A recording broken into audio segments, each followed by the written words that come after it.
This is the Louie Tee Network.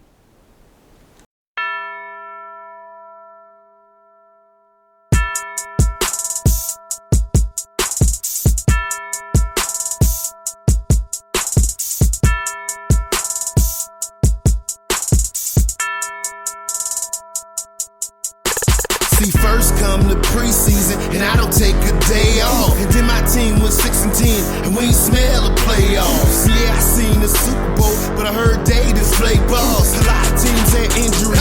Sam Bradford had to take off. Go hard in the offseason, but you don't know the half. Before you know, we gon' look up, and we ready for the draft. They dressed up in that suit top, and I don't know how to act.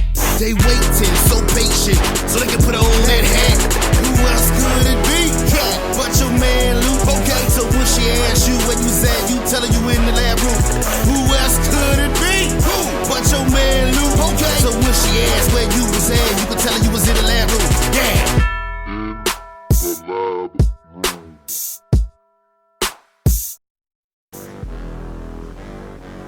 Who else could it be? Me, your man. Louie Tee, welcome. You are in the lab room. Of course, I'm your host, Luke. Thank you for joining me. Week number 12 in the National Football League. Picks coming straight at you. But first, got some house cleaning to do. That's right, house cleaning. Week 11. Got to talk about those picks. And I got to thank each and every single one of you for stepping up to the challenge. There were 8 of you last week, the most we've had this season. So I like this trend. Every week, we're getting more and more participants here in the lab room stepping up to the challenge. Take some balls, okay? Take some guts. Everybody can be an armchair quarterback at home. Oh, I would have picked them. Oh, I picked them.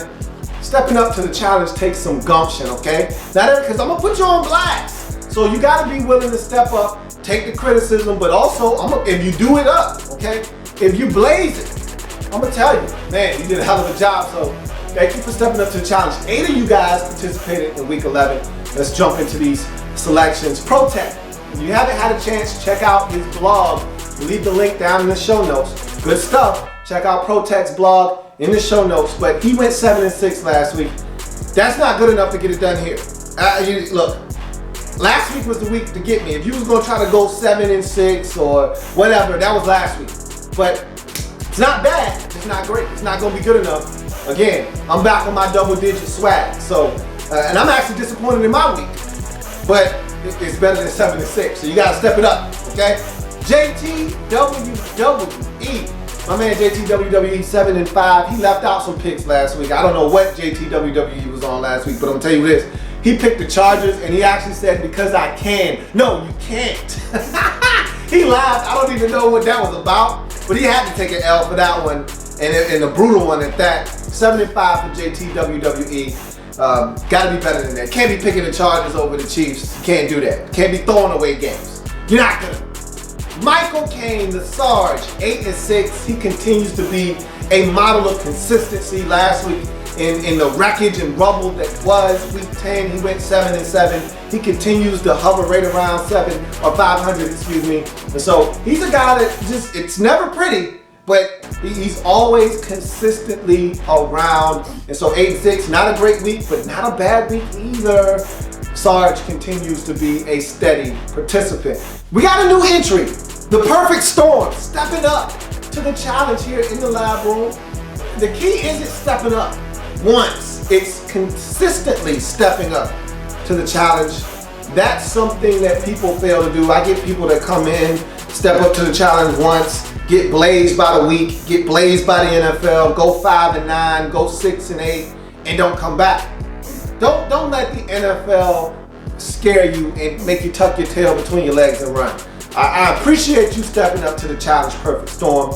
Want to see you come back. That's what's going to be most impressive to me. Will you return? Because 7-6 isn't bad, which is what you did in week number 11. It's not great either, but for your first week stepping up to the challenge, that's acceptable. I can respect that. Now, when you come back and earn more respect is the question we will see. Flash Goodwin. Last week, Flash Goodwin was up here for the first time, 7-7 in a week that was devastatingly bad. 7-7 was really good. And so Flash Goodwin made an impact last week, an even bigger one this week, 10-4 for Flash Goodwin. So Flash Goodwin coming in, blazing us with a 10-4, which is what I did in week number 11. So I'm tired with Flash Goodwin. You know I'm not a fan of that. You coming in here, blazing us with double-digit victories and tying me up. So kudos to Flash Goodwin for going out and getting it done in week 11.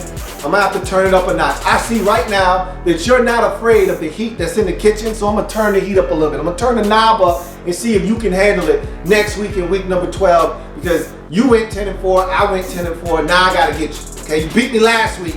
I went 6-8, you went 7-7. You tied me this week, I gotta get you in week 12, so we're gonna see how that goes down. Insane Juggernaut, he was the man of the hour last week. Went 8-6 when everybody else was sub 500 or at 500. He said, nah, I'm gonna go north of the border, and went 8-6. He was the star last week, stepping up to the challenge. This week, not bad, 9-5, okay? He only fell short by one game of double digits, so Insane Juggernaut getting a little hot. I see you, man. I see you, man. I'm gonna blow your fingers off a little bit. Let's see if you can bring that same magic to week 12, because you're starting to get hot, my man. You're starting to heat up at the right time of the season. And you gotta stop picking Baltimore for your Soul Survivor pick. I need you to pick somebody else. You picked Baltimore again for a Soul Survivor. They came through for him this time, barely. But I need you to pick another team for your Soul Survivor pick. Sean Hawk, first time stepping up to the challenge here in the lab room, so I appreciate you. And he went 7-7. Again, not bad. Modest start here in the lab room, but just like I told my man, The Perfect Storm, I want to see you come back next week. I want to see you do this over and over and over again. Don't be one of these one and doners. Come back and show that you have the intestinal fortitude and have what it takes to get it done here in the lab room, stepping up to the challenge. He picked Seattle as his Soul Survivor pick, which was mine as well. So we both did the same thing. Great minds think alike. And so he went 7-7 in his first appearance here in the lab room, stepping up to the challenge. Let's see if Sean Hawk will be back. Eduardo O'Neal, a consistent weekly contributor here in the lab room, stepping up to the challenge with his picks. Eduardo O'Neal blazed us 10-4, tied me and Flash Goodwin this week. So, whoa, that's big time for Eduardo. If I'm not mistaken, that's the best mark Eduardo's had all season. I could be wrong. He could have dropped 11 on us. I don't recall Eduardo dropping 11 on us. I think 10-4 is his best mark this season. So Eduardo O'Neal giving it to us and bringing the thunder this week. Let's see if you can do it again in week 12. I challenge you to step up and give me some more heat next week, because I'm gonna turn it up, because I don't appreciate y'all tying me at 10-4. And so I've already let the cat out of the bag. I went 10-4 last week, brings my overall total to 105-55 on the season. So hey, how about that? I finally hit 50 games over 500. It was a long time coming. I should have been done that, but because of how bad I was last week, it took me a little bit longer to get there than I wanted it to, but I'm there, and now it's only up from there. I just want to continue and try to put the pressure on you guys by making some outstanding picks. And speaking of which, let's do that right now and jump into the week 12 selections. And we got 3 Turkey Day games, and then we'll move on to the Sunday slate of games. Let's start with Thanksgiving though. Philadelphia at Detroit. Make these nice and quick and to the point. Philadelphia Eagles at the Detroit Lions. Eagles are reeling right now. Look, I don't know if Sam Bradford's playing or not. I really don't care if he's playing. You know why? Because Sam Bradford, to me, doesn't fit this Eagles offense. And Dirty Chaz is Dirty Chaz for a reason. You saw that last week. This Eagles team is struggling. I like what the Lions are doing, and they're playing confident football right now. That's 2 wins in a row for a team that had 1 win prior to their bye. Now they've won 2 in a row. Make it 3 as the Lions get it done on Thanksgiving and win their 4th game of the season. Carolina Panthers at the Dallas Cowboys. This game's going to be really interesting because the odds makers have put the Cowboys as the favorite in this game. They just want everybody to bang the Cowboys. That's all. They're trying to get your money. And so, yeah, the Cowboys are playing better football. Of course, Tony Romo's back, duh. But the defense has been playing good all season long. That's what a lot of people fail to realize, is that this defense was playing good football. They just didn't have anything offensively because the quarterback position was so bad. Now you add Tony Romo in there and the defense is already playing good. Your end result is a team that could jump up and bite a team like Carolina. But until somebody beats these boys, I'm taking and I'm riding with the Carolina Panthers. Dab on them folks. Dab on them folks. Dab on them folks. And I'm dabbing on the Dallas Cowboys in this game. Give me the Carolina Panthers to remain undefeated on the season and take down the Cowboys. I'm looking forward to those uniforms. I hope everybody's doing the color rush on Thursday. I don't know. I know that game is participated. I don't know about the Eagles and the Lions and the Bears and the Packers. Oh my, speaking of Bears and Packers, give me the Packers at home versus the Bears to win that football game, sweep the Bears again on the season, and get right. I mean, a lot of people were really starting to sour on the Packers and asking what's wrong. Nothing's wrong. You saw that last week. They're going to show you again this week. Give me Green Bay on Thursday night capper on Thanksgiving night to go to 8-3 on the season. Sunday games. Oakland at Tennessee. The Raiders are reeling right now. They're going south and fast. I think this is one of those games that Marcus Mariota can go out and get this Titans team, surprisingly playing some really good defense. Like, it's not great defense, but it's really solid. It's better than I expected. And the Raiders are struggling offensively. Marcus Mariota hopefully gets some targets back. He didn't have anything at his disposal last week. I think the Titans can win in this spot at home. Haven't won all season at the crib. Here's a great opportunity to do so. Give me the Titans at home versus the Oakland Raiders. Buffalo at Kansas City Chiefs. I told you the Chiefs. I told you the Chiefs were my dark horse team. You know I'm not moving off the spot now. These boys are red hot. You know I'm taking Kansas City at the crib over the Bills, who I think have allowed their chances to really stake their claim to make the postseason, pass them by. Injuries at the wrong time, losing that Jacksonville game, not taking advantage of a banged up Patriots team. I think they're going to regret that, and I'm taking the Chiefs to win this game in week number 12. Tampa Bay Buccaneers at the Indianapolis Colts. Wow, what a difference a month makes. I mean, look at this Buccaneers team now. A month ago, we were talking about them potentially being one of the worst teams in the league. Is Lovie Smith going to be fired? Yada, yada, yada.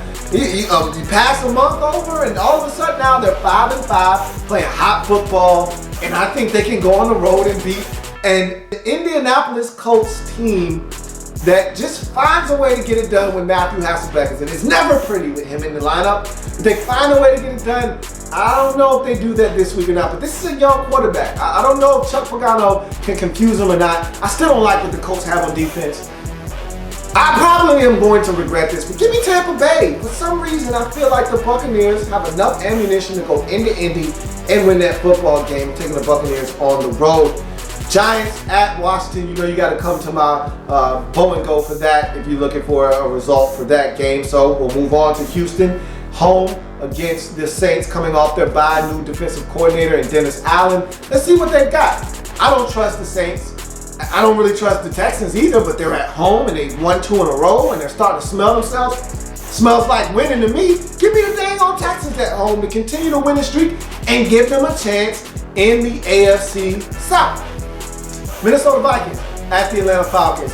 I'm quickly starting to sour on the Falcons. Man, look, I've been probably the most staunch supporter of these Falcons. And look, if me not picking you gets you back on track, then so be it, I'll do it. But I'm not messing with you this week because I went down in a blaze of glory the last 3 weeks messing with the Falcons. Whether it's the San Francisco game, it's the Indy game, or it's the game before that. I don't remember what bad team you lost to a month ago before the bye, but you did. Look, all I know is the Falcons are struggling. Matt Ryan is starting to look really bad, okay? And yeah, look, there are a lot of things wrong with this Falcons team. They should have won that game against Indy. And Matt Bryant, who was Mr. Automatic, he's starting to miss field goals now. There's a lot of things fundamentally wrong with this team, but it's not about them. It's about the Vikings. They're just better than the Falcons right now. They play better defense. They run the football. They make less mistakes. And that's why they're going to go on the road and beat the Atlanta Falcons and get to 8-3 on the season. Give me the Minnesota Vikings. St. Louis Rams at the Cincinnati Bengals. Rams are in trouble. When you're starting Case Keenum, you have a problem. Cincinnati going home. They're licking their chops. They're mad. They just lost 2 in a row. This is a bad spot for the Rams. And in fact, this is my sole survivor pick for week number 12. And not Football League. Give me Cincinnati. This one could get ugly. If they stop Todd Gurley and shut down the Rams run game, this could get really ugly in week 12. San Diego Chargers, San Diego Superchargers taking on the Jacksonville Jaguars. Somebody is smiling down on the Jaguars. The football gods have finally let up on the Jaguars. They're giving them an opportunity to stay in this AFC South race. Here's another winnable game at the crib. If you are Jacksonville and you have any aspirations of making the postseason, you have to win this game. This is not optional. You must win this game. Give me the Jacksonville Jaguars at home to take care of the San Diego Chargers. Miami Dolphins at the New York Jets. I don't have any confidence in the Dolphins. I already told you that before. I was surprised they beat the Eagles a couple of weeks back, but they're not winning this game. I don't have any confidence in them. I don't have any confidence in the Jets either. I told you at the beginning of the season, any team with Ryan Fitzpatrick at quarterback isn't allowed to make the postseason, but this is a winnable game at the crib. Give me the Jets to beat the Miami Dolphins. Arizona Cardinals at the San Francisco 49ers. Look, Cardinals are the best team in that division. The 49ers are the worst team in that division. Don't see the 49ers magically showing up and getting it done. Give me the Arizona Cardinals to do what they're supposed to do to a team in their division that isn't very good. Win. Give me Arizona to take care of the 49ers in that ball game. Pittsburgh Steelers at the Seattle Seahawks. Look, you know how I feel about the Steelers. They're coming off a bye. Big Ben's a week healthier. You know how I feel about those boys. And I'm not sold on Seattle and no Marshawn Lynch. And I know Thomas Rawls has been lighting it up, but I'm not sold on Seattle. Anytime they've played anybody with any merit this season, they've lost. I'm taking the Steelers to go on the road in a tough environment that nobody really respects anymore and win that game. Give me the Pittsburgh Steelers on the road. New England Patriots at the Denver Broncos. This was supposed to be mammoth. This was supposed to be Peyton versus Brady, chapter 18 or whatever we're on now. Instead, it's Brock Osweiler versus Tom Brady, and it's almost like Tom Brady's looking into a mirror. This happened, 15 years ago? Tom Brady taking over for an injured Drew Bledsoe, taking his team to the Super Bowl. Bledsoe comes in the AFC Championship game, tosses a couple of touchdowns to lead them back to victory. Brady starts the Super Bowl, he wins, and the rest is history. This looks eerily similar, okay? Peyton Manning goes down, Brock Osweiler comes in, takes over the team, he's the guy, takes them to the Super Bowl. I'm getting ahead of myself, but what I'm trying to tell you is, this is a spot that you know how I feel about Denver, okay? Look, I'm not gonna sit here and mix words. I think the Broncos defensively are going to be able to do some things to the Patriots to really expose that offensive line. I saw the Buffalo Bills blitz the draws off the New England Patriots and hit Tom Brady all game long. I think the Denver Broncos watch the tape. It's a copycat league. They're not going to be that much better in a week's time are the New England Patriots up front. Short week playing on Monday night. They're going to get blitzed. They've got the horses through the Denver Broncos to put the type of pressure on Tom Brady to make him make some mistakes in this game. That secondary of the Denver Broncos, top-notch playmakers. I expect the Patriots to turn the football over. I expect them to lose this game, and I expect Brock Osweiler. And this is the caveat. This is the key here, because I've talked all about the Patriots and their inability to protect. But Brock Osweiler is over there and making his second career start, and he could go and turn it over 3-4 times and lose the game. I don't see it happening. Give me the Denver Broncos at home. They got the running game on track last week. I expect them to continue to try to run the football, win that game, play some defense. It may not be pretty, but it may be enough to get them the W over the New England Patriots. Taking the Denver Broncos, I know that's a risky move, but I'm a risky dude. Scared money don't make money. Bring it here. I take it. And Monday Night Football, this has got to be the worst game of the season on Monday night. It's not going to get any worse than this. Ravens, Browns, no Joe Flacco, no Johnny Manziel. Instead, you take you some Matt Schaub versus, my goodness, Josh McCown. This is terrible football. I mean, 36-year-old backup versus 34-year-old backup. Yikes. But Josh McCown hasn't played bad football. When healthy this season, he's actually been pretty good. They're going to do enough offensively to beat the Baltimore Ravens, who have been really bad this season, even with Joe Flacco in the lineup.